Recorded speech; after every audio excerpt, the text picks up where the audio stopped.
नमस्ते दोस्तों। आज के इस खास विश्लेषण में हम एक बहुत ही कह सकते हैं गहरी और सावधान करने वाली कहानी पर बात करने वाले हैं। रिश्तों के बारे में हम सब क्या सोचते हैं, यही ना कि ये भरोसे और भावनाओं से बने होते हैं। लेकिन जरा सोचिए, क्या हो अगर कोई इंसान उसी भरोसे को एक हथियार बना ले। आज हम इसी छिपी हुई ताकत को डिकोड करेंगे, जिसे डार्क साइकोलॉजी कहा जाता है। ये चर्चा उन चालों को बेनकाब करेगी जो अक्सर एक बहुत ही प्यारे और परफेक्ट दिखने वाले रिश्ते के नकाब के पीछे छिपी होती हैं। अब एक सवाल जो अक्सर दिमाग में आता है, एक बिल्कुल परफेक्ट दिखने वाला रोमांस अचानक एक साइकोलॉजिकल ट्रैप या कहें मानसिक जाल में कैसे बदल जाता है। मतलब ये रातों रात तो होता नहीं है ना। कोई भी मैनिपुलेटर पहले ही दिन पूरा कंट्रोल नहीं छीनता। वो तो बस धीरे धीरे भावनाओं की ईंटों से एक ऐसी जेल बनाता है जिसका पता अंदर बैठे इंसान को तब तक नहीं चलता जब तक कि दरवाजे पूरी तरह से लॉक ना हो जाएं। तो चलिए शुरू करते हैं इसके पहले चरण से। फेज 1, धोखे की शुरुआत। यहीं से इस मनोवैज्ञानिक जाल की नींव रखी जाती है। अब देखिए, कोई भी जाल डराकर नहीं बल्कि एक बहुत ही खूबसूरत भ्रम बनाकर बिछाया जाता है ताकि शिकार को लगे कि उसे अपना सोलमेट मिल गया है। इसके दो बड़े हथियार हैं। पहला है लव बॉम्बिंग, मतलब शुरुआत में ही इतनी ज्यादा तवज्जो, इतना ज्यादा प्यार देना कि इंसान खुशी के मारे अंधा ही हो जाए। और दूसरा है मिररिंग। मिररिंग यानी सामने वाले की हर छोटी बड़ी आदत और पसंद की बिल्कुल नकल करना। जब कोई बिल्कुल हमारी परछाई जैसा बन जाता है ना, तो बिना किसी असल कारण के एक बहुत ही गहरा लेकिन पूरी तरह से नकली भरोसा पैदा हो जाता है। जैसे मान लीजिए कोई इंसान सिर्फ 2 या 3 दिन की मुलाकात के बाद ही कह दे, तुम मेरे लिए सब कुछ हो। सुनने में तो एकदम फिल्मी और अच्छा लगता है ना। लेकिन असल में ये एक बहुत बड़ी खतरे की घंटी है। महज चंद दिनों में उम्र भर साथ निभाने के वादे, ये कोई सच्चा प्यार नहीं है दोस्तों। ये लव बॉम्बिंग की बिल्कुल सोची समझी पहली चाल है, जिसे बाद में उसी इंसान को कंट्रोल करने के लिए चला गया है। एक बार जब वो हुक लग गया और भरोसा कायम हो गया, तो खेल पहुंचता है फेज 2 में, शक के बीज बोना।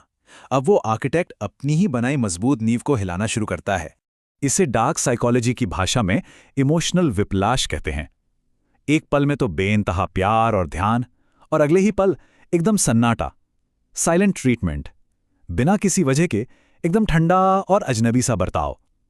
सोचिए, यह बदलाव दिमागी तौर पर कितना थका देने वाला होता है। इंसान बस उसी पहले वाले प्यार को वापस पाने के लिए तड़पने लगता है जो अचानक छीन लिया गया था।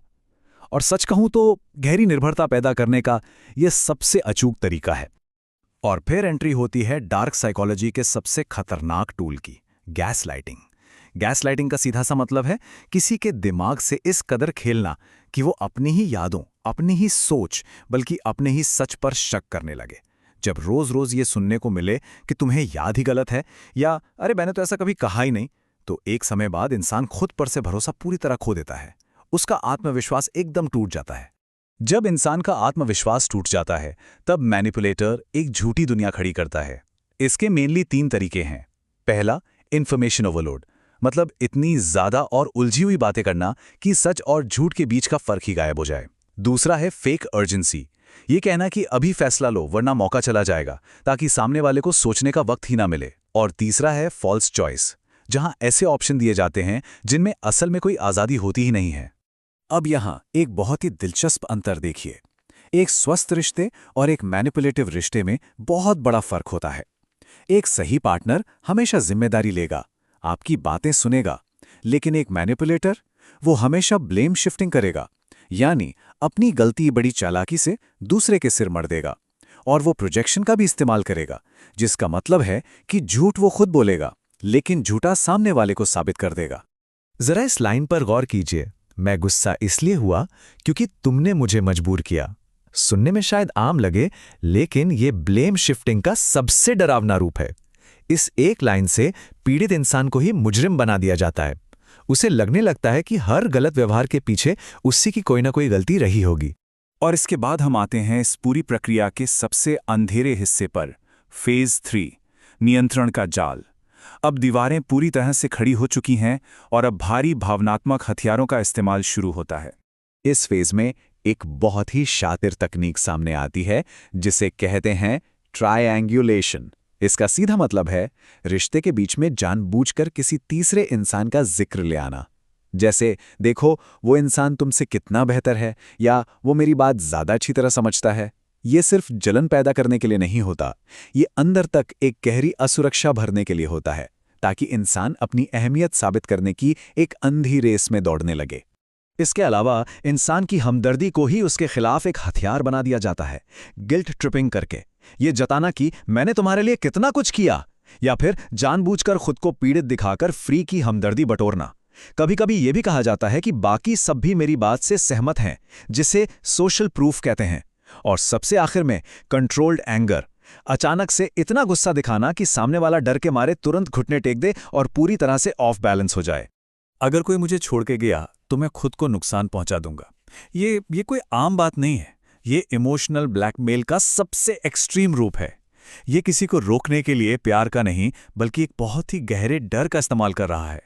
इस डर के कारण रिश्ते से बाहर निकलने का ख्याल भी किसी बड़े गुनाह जैसा लगने लगता है।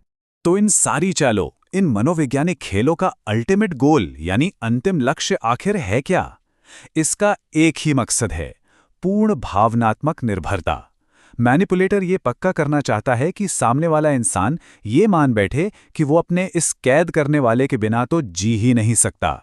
इंसान की अपनी जो एक स्वतंत्र पहचान होती है ना, उसे पूरी तरह से मिटा दिया जाता है। लेकिन कहते हैं ना, हर भूल भुलैया से निकलने का एक रास्ता जरूर होता है। इसीलिए हम आते हैं अपने अंतिम चरण पर, फेज 4, भ्रम को तोड़ना। जब इस पूरे जाल को हम ऊपर से देखते हैं तो वो अदृश्य दीवारें दिखने लगती हैं और उन्हें गिराना मुमकिन हो जाता है। खुद को इस जाल से बचाने के लिए कुछ बहुत ही ठोस कदम उठाने होते हैं। सबसे पहला और सबसे जरूरी, अपनी गट फीलिंग या अंदरूनी आवाज पर भरोसा करना। अगर कुछ गलत लग रहा है तो शायद वो सच में गलत है। दूसरा, अगर बार बार बिना बात के गिल्ट महसूस हो रहा है तो सतर्क हो जाइए। तीसरा कदम, दबाव में आकर जल्दबाजी में फैसले लेना बिल्कुल बंद कर दें। चौथा, अपनी बाउंड्रीज, अपनी सीमाएं बहुत ही मजबूती से तय करें। और पांचवां, ऐसे टॉक्सिक और जहरीले माहौल से एक सुरक्षित दूरी बना लेना ही सबसे सही उपाय है। आज के इस पूरे विश्लेषण का जो सबसे बड़ा और अहम सबक है वो यही है, जागरूकता ही सबसे बड़ा बचाव है। डार्क साइकोलॉजी की ये सारी तकनीकें सिर्फ तब तक ही काम करती हैं जब तक ये छुपी हुई हैं। जिस पल हम इन चालों का असली नाम जान लेते हैं ना, कि अच्छा ये लव बॉम्बिंग है, ये गैस लाइटिंग है, उसी पल इनकी सारी ताकत खत्म हो जाती है। और अब इस चर्चा के बिल्कुल आखिर में एक विचार जो हमें अपने साथ ले जाना चाहिए। अब जबकि वो अदृश्य आर्किटेक्ट और उसके हेरफेर के तरीके पूरी तरह से हमारे सामने आ चुके हैं, तो हम खुद को सुरक्षित रखने के लिए अपनी सीमाएं कैसे तय करेंगे? क्योंकि जानकारी ही वो चाबी है जो ऐसे किसी भी मनोवैज्ञानिक जाल को हमेशा के लिए तोड़ सकती है, ताकि कोई फिर कभी हमारा फायदा न उठा सके। आज के इस विश्लेषण से जुड़ने के लिए बहुत बहुत शुक्रिया। सुरक्षित रहें और हाँ, हमेशा जागरूक रहें।